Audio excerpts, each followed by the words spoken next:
Hi, welcome to today's video. I want to talk about how to identify key levels, how to spot strong support and resistance zones on different time frames.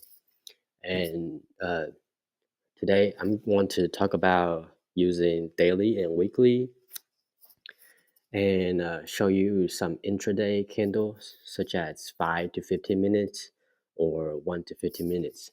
So first, we always want to see the bigger picture. So we want to work from the bigger time frame to the smaller time frame to get the overall trend and see what's going on. So the rule for this is to use larger time frame to signal for the smaller time frame to find entry. So if weekly didn't signal you an entry, then weekly didn't signal you to look for uh, long or short, then you don't want to do anything on a smaller time frame because it could be a fake out instead of a breakout. So always use two time frame to help you, at least two time frame to help you uh, make decisions. So first, I make sure my daily chart, so the smaller time frame has a bigger RSI, because usually when the bigger picture signals, you can use the RSI to help you see if it's respecting the 50,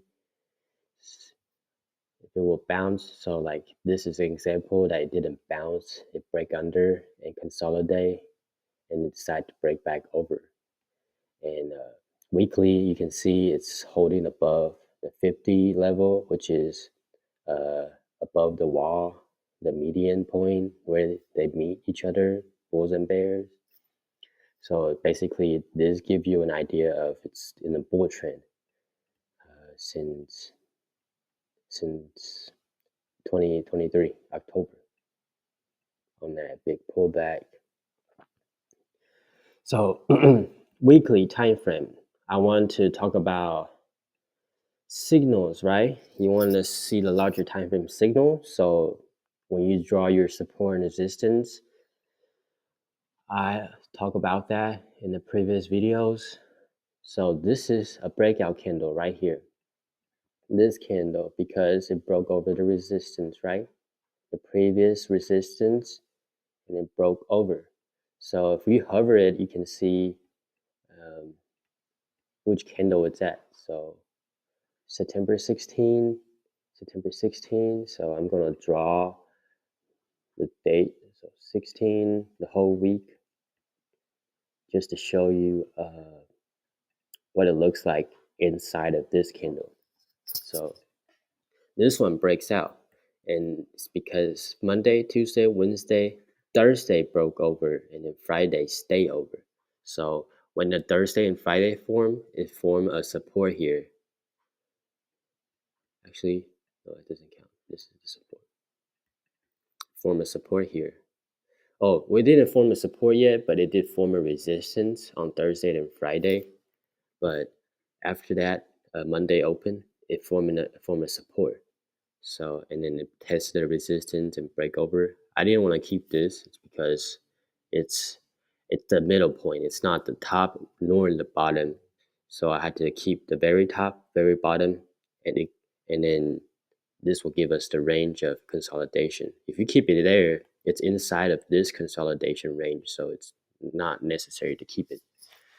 And so weekly give you a breakout. You know that the weekly larger time frames signal a bullish signal. So you know that you write it down. Okay, on the 16th, the week of the 16th to the 20th, it broke over, gave us a bullish signal, and this is the support. So we can just type it out. So the height of that is 5669.67, like that. You don't have to type it out, but you can just write it down or just know that this uh, turned into a support. So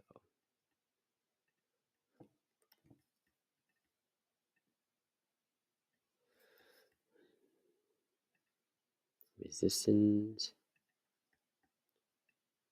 turn into a support. Oops. Support. So this is their support and their stop to long. And what happened is if you hover this, it never, you can check here. So if I hover these, look at the crosshair, it never fell under. So you know that after this week, you need to stay in the long until it form a resistance, right? So you can take some profit there instead of keep holding. And then if the pullback after resistance form didn't fail under, you can buy up again. But on the weekly, it didn't touch. So you had to use your daily chart, the smaller time frame for entry, right? You catch these, catch that, and then you find another resistance, and then it broke over, and then it formed a resistance. And it didn't form until the week closes. So that's why you need a smaller time frame to see if it formed a resistance for you to trim and then use the previous support as your stop. So you can scalp from support to the resistance and resistance to support. You have to use support resistance to help you find risk to enter. So that's it. For the daily and weekly. I'm going to move on to the 5 minutes and 1 minute. So this one is not too hard. So let me make this smaller. Let's go to the open. Okay, so this one is not too hard. I'm just gonna go over the support resistance, uh, why you need a larger time frame to give you a signal, and use the smaller time frame as your entry. So first thing, when the market open, it form a support is red candle and a green candle, showing that the second one disagree with the first one, gave us a resistance area for bear and a support for the bulls. Draw that down, right? So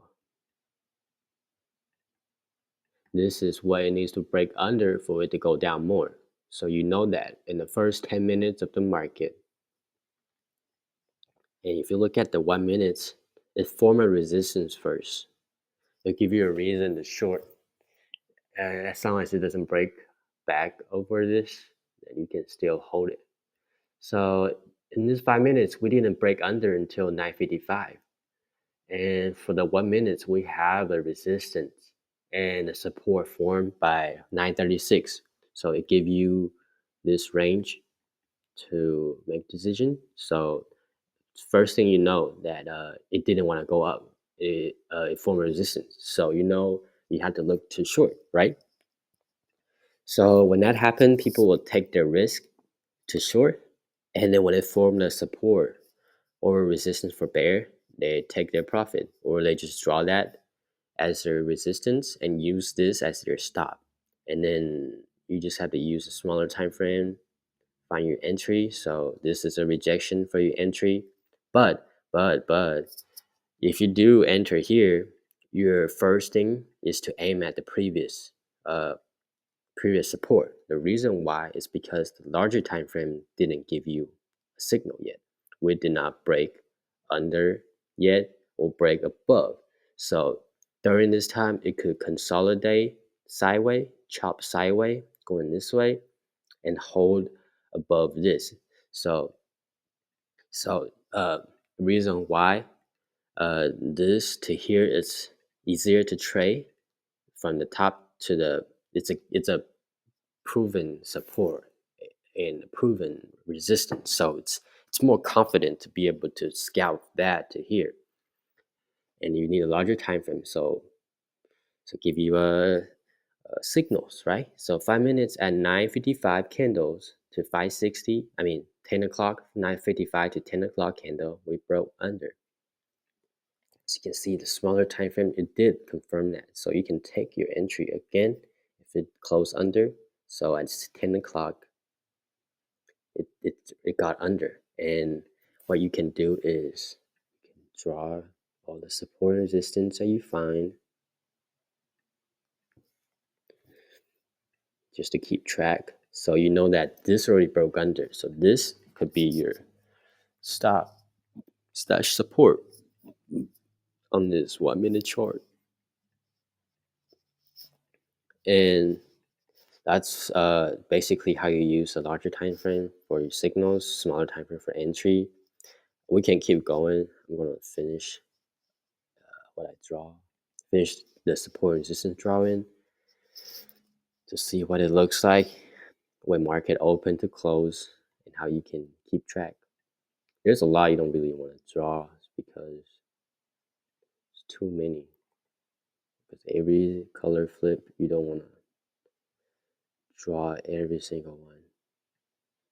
Not good, not good. Yeah, see, 5 minutes. It's a little bit too tight. The consolidation here, the wick, the range is too tight. So I'm not gonna draw that. Draw very low.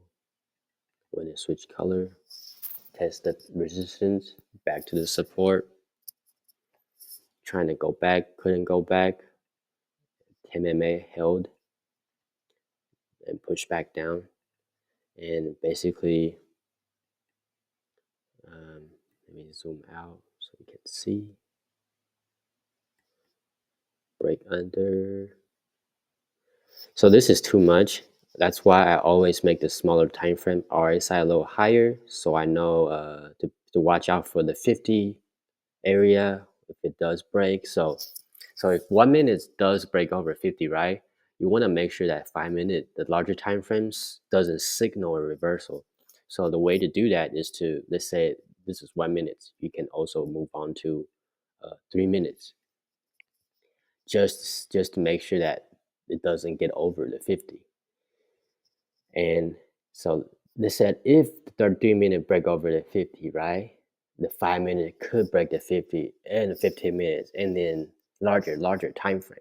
So that's the indicator RSI will give you a warning of what could potentially happen and what you need to watch out for. So they say 15 minutes versus 5 minute candle. So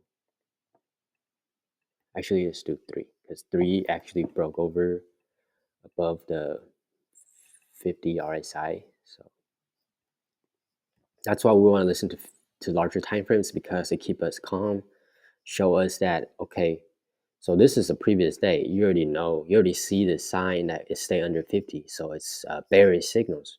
So every time if the 5 minutes, 3 minutes break over like this, just make sure that none of these happen. Say 3 minutes broke over yesterday, uh, on this date, the previous day. So broke over, right? But 15 minute didn't break, and it stayed under the 10 MA as well. In the resistance support levels.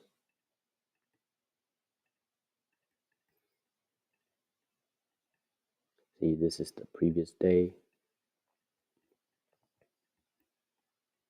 Support, turn resistance.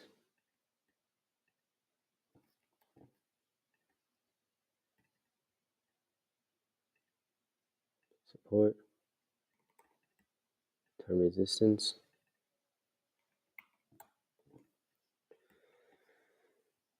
Yep, so that's it. That's how you use the bigger time frame as a signal, smaller time frame as your entry. And make sure you use your daily and your weekly. So first thing, daily and weekly, check how this week could go. Is it bullish? Is it bearish? Pullback, pull reversal, what's going on? You should use the daily and weekly to give you an idea of how this week could go. So yeah, that's it. You want to make sure you use multiple time frame. Don't mix too many. Pretty much use two comparison. So daily and weekly give you an idea of how it could go. So what the support and resistance are, and then use the 1 minute and 5 minutes. The smaller intraday one completely different than daily and weekly. You don't want to use weekly signal and use 1 minute for your entry. Like you will not be able to time that right. So make sure to keep it tight. Uh, keep it like the ratio not too far away so you don't misread the information. And thank you for watching. I'll see you next time.